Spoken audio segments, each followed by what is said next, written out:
Welcome. Thank you for joining us today on Passion for the 8-part DVD series on the Love Safety Net Workbook. And this is an accompanying series, and today we have with us authors Steve and Kim Cooper, all the way from Australia. Welcome, Steve. Welcome, Kim. Hi, Britt. Hello there, Britt. Thank you. Great to see you guys again. And you, thank you so much. This is so much fun when we get to do this together. This is a lot of fun. As soon as we get all the bugs from the Australian studio and the United States studio worked out and we start rolling, it really becomes a lot of fun. So today we are focusing on A is for Attachment, which is the first chapter of the DVD series of 8 chapters.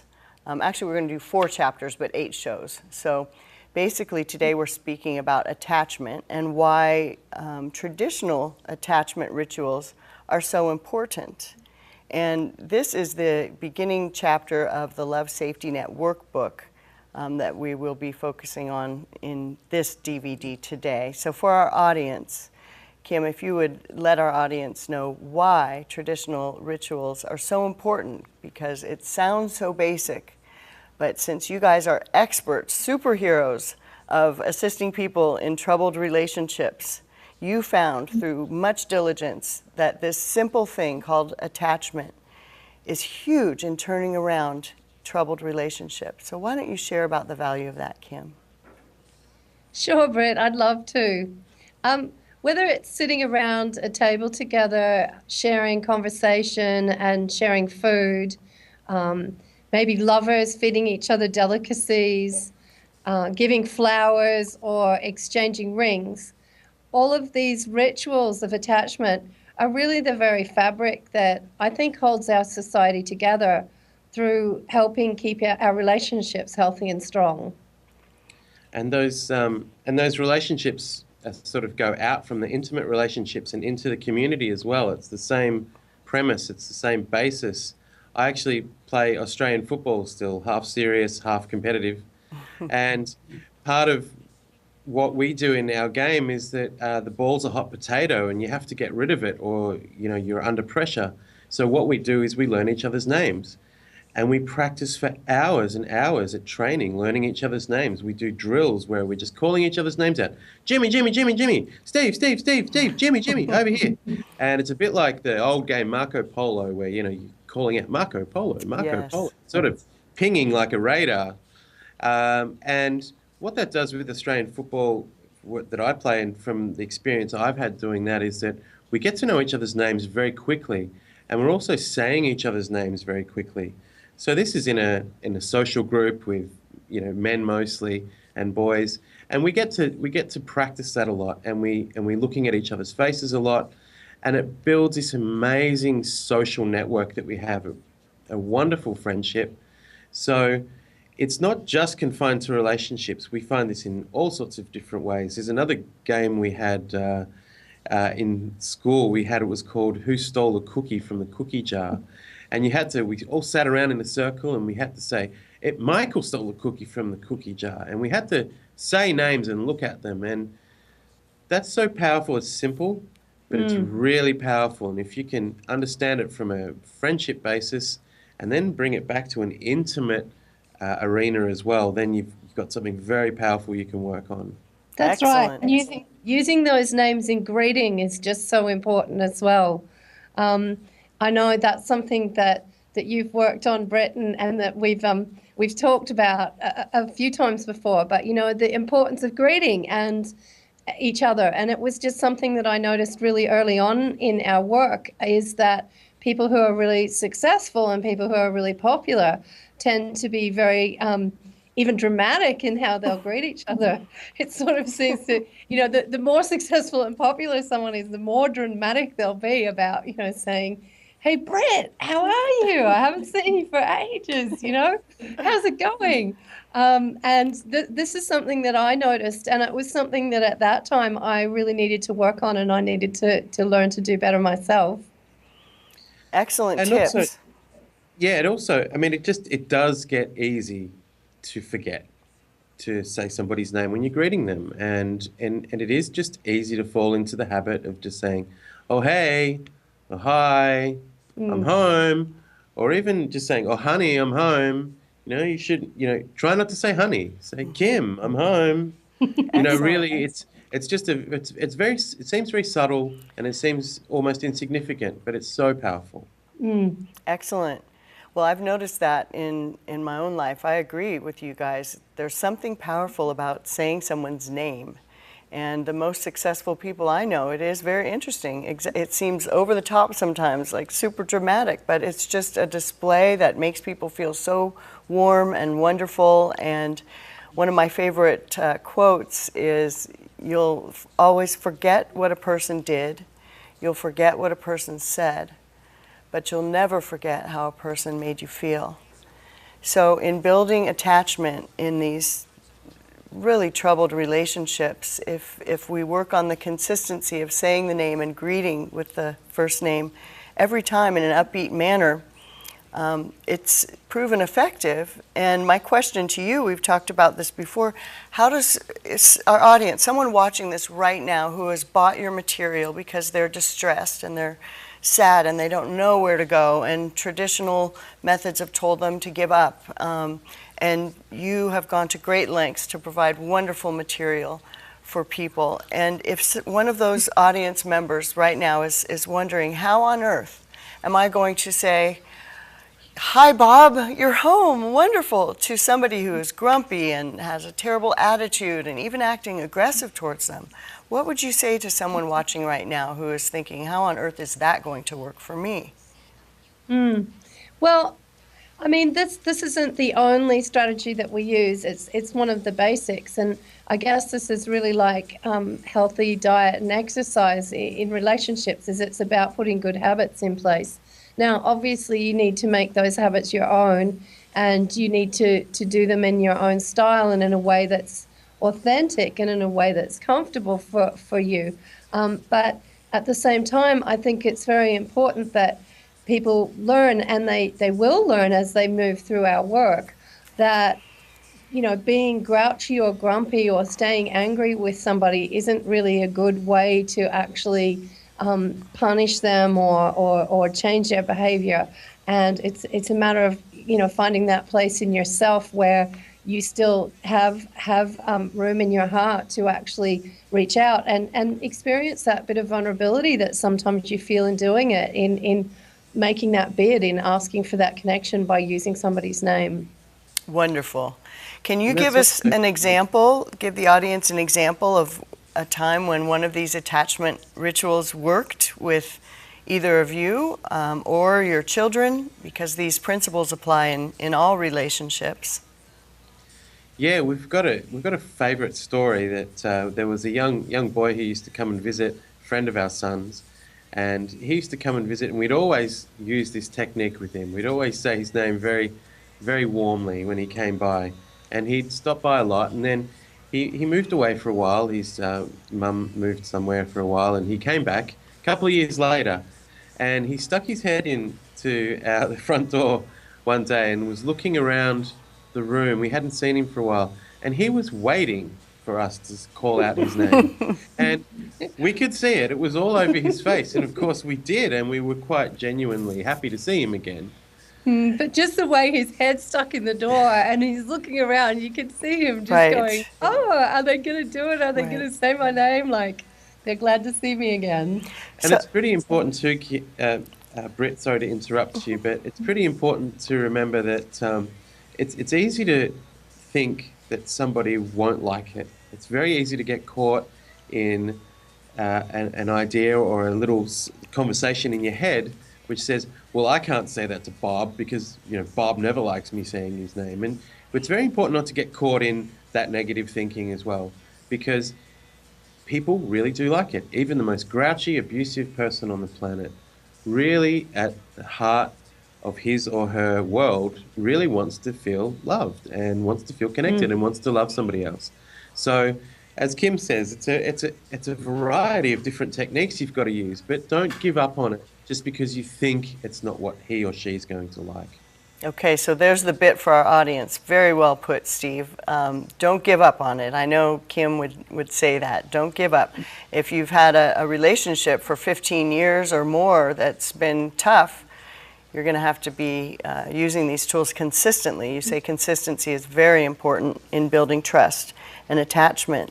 So we're going to move now to the next sector of building attachment, and it has to do with building strong dependence, interdependence, because today's world will tell us you don't want to be codependent, you don't want to be independent, you need to be interdependent, but there's not really an understanding of what that is. Why don't you articulate for our audience what you mean by building good dependence? I think that's a really, really important point, and I think there is a lot of misunderstanding about that. I think way too much emphasis is placed on our need to be independent. I actually, it took me a long time to begin learning about codependence because I was kind of scared of it in the beginning. I thought that it was going to be saying that I wasn't allowed to want to depend on my husband, that was a bad thing. And I wanted to be able to depend on my husband. But as I got further into my research and understanding of this, interdependence is what we really need to be aiming at. It's okay to want to depend on people. Codependence is rather where you become emotionally dependent on someone for your happiness. And that's really going to drain the life out of a relationship very quickly. We need to be able to find and sustain our happiness and our connection with God from within ourselves. But, you know, getting back to this thing with in our practical life, you know, it's okay for people to be dependent on each other and for us to learn to be interdependent. I mean, independence is a great thing for teenagers to be learning when they're growing up, but by the time we're grown and mature, we should be able to rely on each other. And this really does build attachment with people. I know an example that we use in the workbook is people I know who still do laundry for their adult children and may be criticized for that by some people who say, oh, they should be more independent by now. But those same people have a strong connection with their children because they let their kids depend on them, their adult kids depend on them still in this way. It's a reason for their children to come and visit them, and it's something that helps keep them close. Excellent. And independence is overrated too. Once you become an adult, it's very important that you depend on the people around you. Yes, I agree. I agree. That you don't try and fill every single hole that there is. You've got to allow other people space in your lives. Right. And you've got to depend on them to provide some part of your daily tasks or whatever it is. You know, it depends if it's an intimate or a friendship or a community or a neighborhood. It depends what we're talking about. But it's very important not to try and be everything. You know, allow others some space. It doesn't hurt. Great. Well, we are going to gear up to show a clip here to our audience in a moment.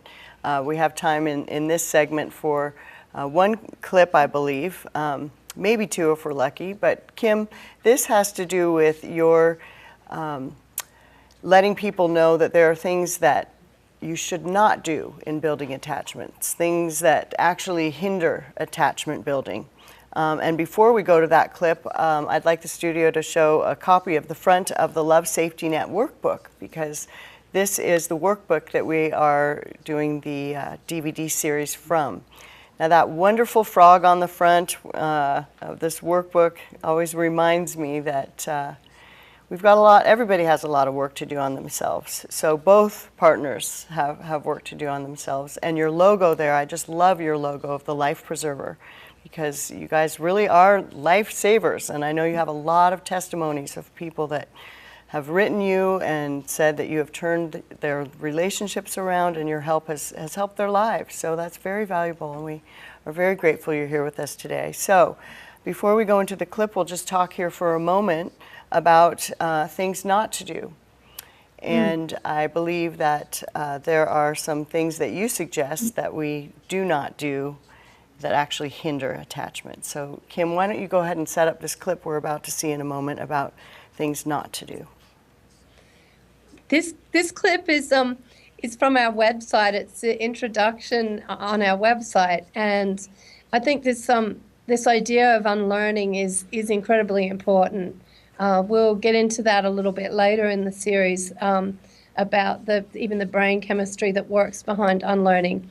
But you can't make room in your life for the positive things and the positive new habits that you need to be working on until you really do clear out some of the bad habits that maybe you've formed. Great. Good to know. I'm excited when we talk about those brain chemicals later on in the series as well. That'll be great. Well, let's go ahead and share with the audience clip number 1. Hi, I'm Kim. Hi, and I'm Steve. I'm really glad that you found us today. We want to share some of the things that took our marriage from being one of the worst marriages on the planet to now perhaps one of the best.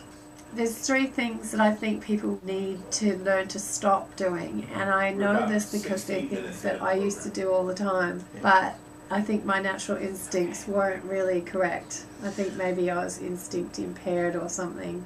Well, they're understandable, I guess, but weren't really getting the outcomes you were looking for. Is that fair to say? That's fair. So I want you to ask yourself if maybe you're doing these things too.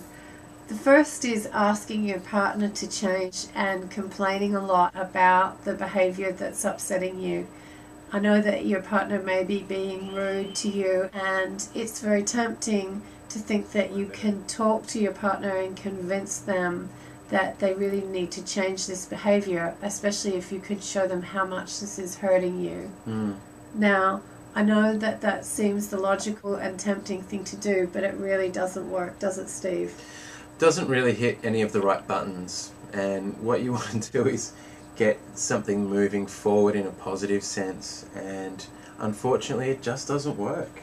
Because if your partner has got to the stage where they're speaking disrespectfully to you and they're putting you down, they're not listening to you anyway, and you continuing to try and convince them that they need to change is really going to just make you look weak and make you look very low status, and probably just end up stereotyping you as, a complaining kind of nag, and really that's just going to make it easier for them to justify the bad things that they're doing. And justify themselves that you're the problem. That was a powerful clip. Good work, you two. Good work. I really appreciate the work that you've been doing for so many years, and wanted to take this moment to give our audience a little inside skinny here. When the clip is rolling, we have a moment to get a sip of water or, adjust our shirt or what have you. And in that moment, where I could see what you all were doing in Australia, and our audience was watching the clip, you had a sip of water, and Steve, you offered the water to your wife first, and then took the sip of water. And I just love hanging out with you guys because I see what is possible. And, the media would tell us that this is how life always is, and this is how people treat each other at all times. And it's really something that is worked on. And you two had a past that you would say yourselves was very scary and very traumatic, and you have built something by building these set of tools that you offer in the Love Safety Net workbook, and now in the accompanying DVD series. And I'm just so impressed with that, because 99% of traditional counseling would say, give up on these types of relationships. And you went in there with armor. In a previous clip, we played a Sade song. You have to have a bulletproof soul. I mean, really, when people tell you this is not possible to heal these types of relationships, you on your own have built this from the ground up. So the reason I'm belaboring that point is just to give hope to our audience that is watching, that has been told there is no hope. And you two have been a life preserver of hope for many people. So I just wanted to take the opportunity to share that with our audience before we talk about the clip for a moment. And then we're going to talk a little bit about FaceTime before we wrap up this segment. So is there anything you wanted to share about that clip, you two, before we talk about giving, what you call giving good face? Yeah, I just wanted to add, Britt, to what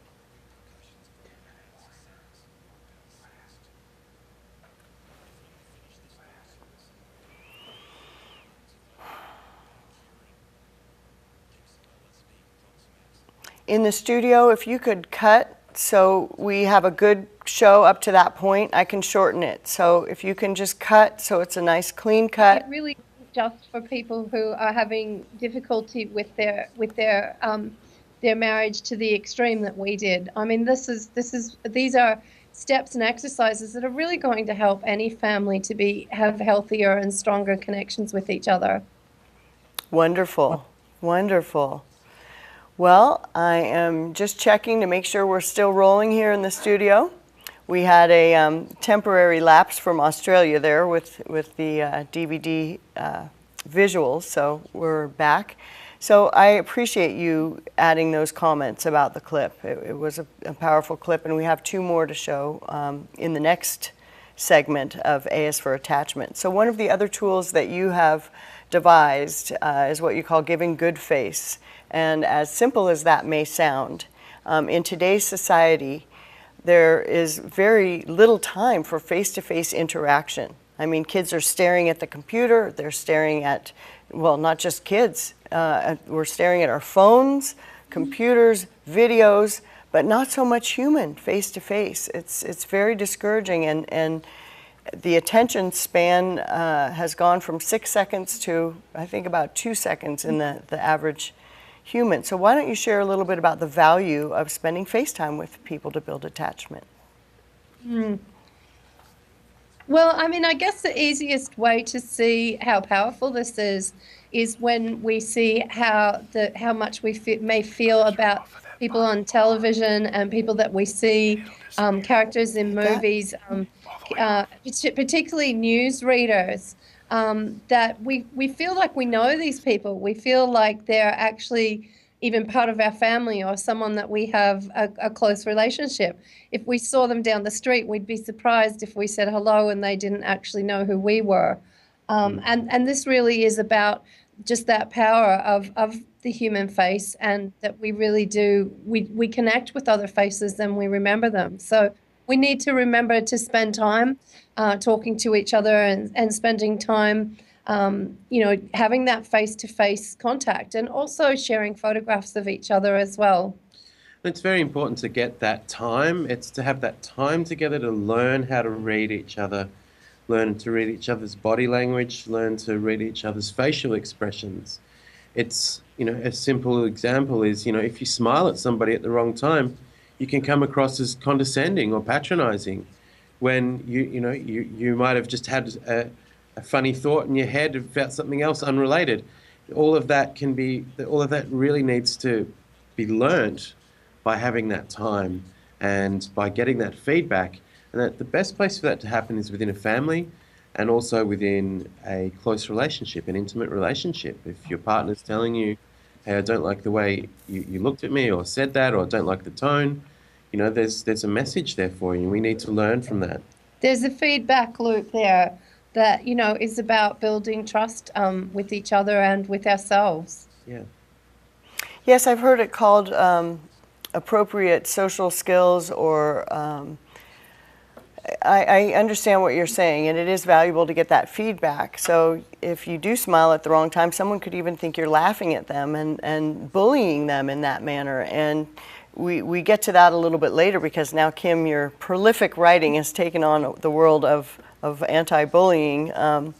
And I will mention the 8 books that you have written on this topic. There is too much extensive work there to fit in 8 DVDs, but we're taking a good swing at it here with some of the basics. So appreciate that clarification. I've got a question about football before I forget. because we've got about 3 minutes here. When you say that you are an Australian football player, is that soccer, or is that rugby, or is it actually Australian football? Goes along with It's your called Australian logo, football. which is Okay. a red, It white, might be and on the blue TV as life AFL, preserver, and I so love it's- that because you it's, guys are like everyone's the a quarterback. superhero Okay. Aussie of rules. Yeah. Aussie preserving It's troubled a great game. relationships. I like it, Rules. They call equality. it Aussie rules. Yeah, Aussie rules, we call it. Nice, nice. Well, I like that everyone's a quarterback, kind of equality. And these relationships that we're speaking about, there's a huge power imbalance. There's an inequality at work. And Kim, I'd like to just ask one more serious question here about someone who's watching and is wondering with that power imbalance in their relationship. Sometimes you refer to having a codependent and an adult brat, or there are different names that you use in your work for the two parties involved in this dance that really becomes a sad dance of not knowing how to communicate. How would you say, if someone's watching now, that they would get out of a cycle if they are being given ultimatums and threatened to behave a certain way, and then being blamed, having one person say, well, it's your fault that I'm mean to you or yell at you or what have you? What would you say to address that? I think that would be a powerful tip here to wrap up with. Well, I think that falls more in the category of limiting abuse, which we'll get to in later shows.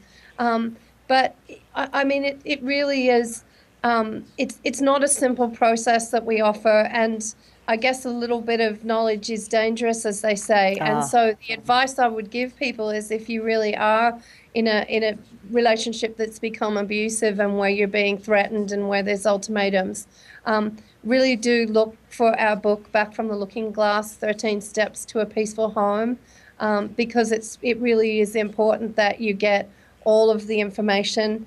Obviously, just greeting people warmly is not going to solve that problem. It's much more complex than that. Wonderful, wonderful. Well, I guess I got ahead of ourselves here a little bit. I'm going ahead. You can tell I've read ahead in the books, so I'm excited for future segments. But very well put, very well put. But these basics are important, and these basics will help parents and children, family members, business relationships. In fact, you've learned that a lot of trouble in relationships is a lack of negotiating skills, and you've done some extensive work with corporate leadership training. So unfortunately, we have to wrap up and talk about corporate leadership training in the next DVD segment. So I just really wanted to thank you and appreciate you joining us today again on Passion. And thank you to our audience. And Kim and Steve Cooper, we thank you very much for helping love become a safer place. Here we are on Valentine's Day. How appropriate is that? Thanks again. Thank you, Britt. Thank you. Look forward to the next one. Okay. Thanks, Britt. All right. Me too.